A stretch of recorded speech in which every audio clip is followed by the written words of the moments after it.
The main reason I bought this Ferrari was the fact that it was really cheap, but as it's been written a million times in the comments section, and as I've learned firsthand, there's nothing more expensive than a cheap Ferrari. Besides it being a mechanical disaster, the previous owners balled out in this thing. It came with big 20-inch wheels, an aftermarket stereo by Johnny Blaze, and a sizable dent in the floorboards. When I first went through it, I thought it might just need its hood repaired and repainted, a quick bumper touch-up, and a new windshield, which was destroyed by the hood smashing into it. The windshield replacement, well, that was the easy part, and that's because I got Safelite on the job. Now, this Ferrari's current windshield is a disaster, and that's not just because it's cracked. If you look, it has a thick generic seal that was hanging off the glass, and that's because it's had its windshield replaced at least once before. This isn't how it came from the factory. You see on the replacement windshield that Safelite brought me, this is an original Ferrari piece with the seal installed on the glass itself. Behind the old seal was caked on epoxy everywhere. Like all other work performed on this car before I got it, it was just plain sloppy. One of the huge reasons I trust Safelite is that they're one of the only glass services I've seen that uses this really cool easy wire system, which uses a soft but really strong piece of wire to cut the glass out of place, so no prying tools ever touch the paint of the car.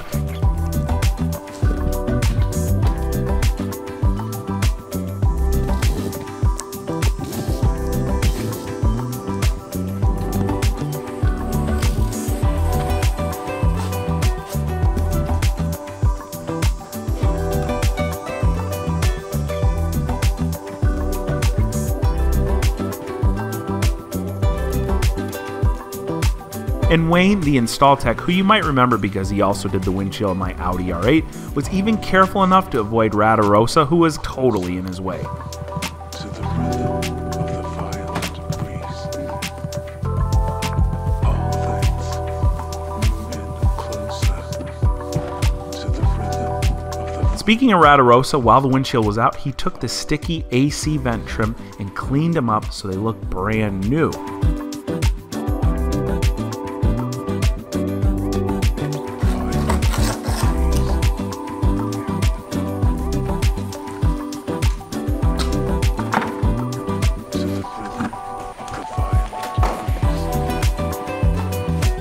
To make sure there's a perfect seal, the frame is swept and cleaned multiple times, as is the brand new glass before it receives one clean, uniform bead of epoxy.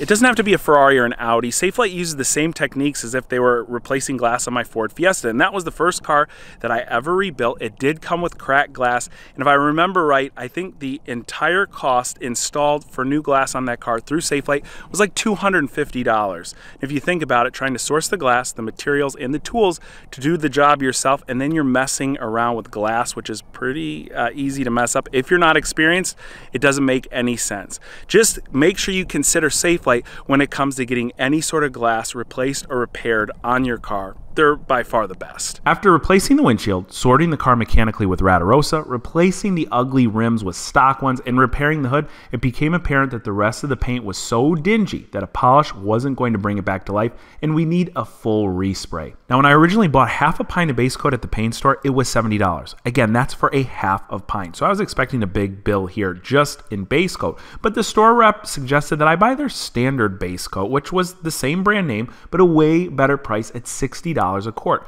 I bought 3 quarts, so that cost $180. Now, to keep costs low, I recommend never buying any sort of prep materials at the paint store. They're marked up pretty high. I buy all of mine online at Eastwood. I got everything we need from the clear coat to the spot fill for under $300. Now, I have sandpapers and primers, some other materials left over from other projects, but all the supplies necessary for this job came in right around $500. And of course, I have most of the tools we need here, but even if you had to buy the paint gun and a good enough compressor, you'd still be likely well under the several thousands of dollars this would cost at a professional paint shop to spray the entire Ferrari. Now, there are certain jobs, specifically on certain cars, I would prefer done at a pro shop. But this Ferrari has been my bargain basement project since the beginning, and I want to keep the theme here. Now obviously I want the job done really well here, so I asked the help of my friend Zach. He's not actually a professional painter, but enjoys paint and bodywork as a hobby, and his work is pretty top notch. When I brought Zach all the materials and the car, I only brought him one additional tool, and that was an Eastwood Elite Series paint gun. This is what they recommended to get the most professional finish out of all the guns they offer. Now this Ferrari has come quite a long way from its shaky past. All Zach has to do here is nail this paint job, and not only will it run like new, it will look like new. No pressure here, Zach. Let's see what you got. This is the front driver's side fender. As you can see right here, it's all like peeled back, and that's because the old owner's rims were way too big and it would rub, and bent all those back. Same thing with the other side. It's not near as bad, but it's still there. Yeah, you can see it right here. That's damaged, and also the side skirt got scraped on it. You can see underneath. We're gonna go ahead and fix that up too, and then we're gonna go ahead and paint everything.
All right, I'm gonna go ahead and sand down these parts I fixed yesterday. I'm gonna sand them down with 400 and then go over them with a 600, and that should be fine with that. And then I'm gonna go over the whole car with 800.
everything is prepped and ready to go. I sprayed degreaser all over it and cleaned it all up. Next, I'm gonna go ahead and put a tack cloth on it, get all the little bits of trash that are still floating on it. And then I can go ahead and start painting. Hopefully it comes out well.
We got everything painted that needs to be painted. The mirrors are over there, bumpers, yeah, front bumpers on it, and then like the hood and stuff is outside. Hood doesn't need painted, but the this back hatch thing that goes over the convertible top, that had to be painted separately because I couldn't fit it in here. But everything is painted. I'm gonna go ahead and buff everything out just because it has like a little bit of orange peel in certain places. Nothing too major. Cue the time lapse of me buffing everything.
think the video speaks for itself. Let me know down in the comment section below what you think of the Ferrari's fresh respray. All the credit here goes to Zach. The time and detail he spent on the prep work made the final result incredible. Our Ferrari's almost finished, but we got to take care of a couple of things, specifically the dingy looking brake calipers, and we've got to reassemble our interior with all new replacement OEM panels. And then of course, we've got to take it on a drive with the top dropped. Make sure you guys follow Zach's channel over at Ultimate Rebuilds. I'll drop a link in the description box for you. And I'd like to thank each and every one of you for watching today. I'll catch you very soon.